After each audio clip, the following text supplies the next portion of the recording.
ஒரு நாள் பார்வதி தேவிக்கு குளிக்கச் செல்ல வேண்டும் என்று தோன்றியது. அவள் சாந்தனத்தால் ஒரு சிறுவனை உருவாக்கினாள். அவனே விநாயகர்.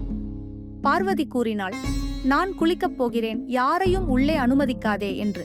அந்த நேரத்தில் சிவபெருமான் வந்தார். ஆனால் வாசலில் அந்த சிறுவன் வழிமறித்தான். அம்மா சொன்னார், யாரையும் அனுமதிக்கக் கூடாது என்றான். அவனை அறியாத சிவபெருமான் கோபமடைந்தார். தன் சக்தியால் சிறுவனின் தலையை வெட்டினார். பார்வதி வெளியே வந்து தன் மகனை உயிரின்றி கிடப்பதை பார்த்தாள். அவள் துயரத்தில் உலகையே அதிரச் செய்தாள். அப்போது சிவபெருமான் தன் தவறை உணர்ந்தார்.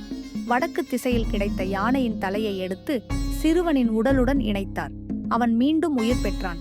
அந்த நாளிலிருந்து அவன் கணேசன், விநாயகர், பிள்ளையார் என்று போற்றப்படுகிறான். அவனது யானை தலை தந்தையின் கருணை, தாயின் அன்பின் சின்னம். இது போன்ற வீடியோவுக்கு சப்ஸ்கிரைப் மற்றும் ஷேர் செய்து கடவுளின் ஆசி பெறுங்கள். நன்றி.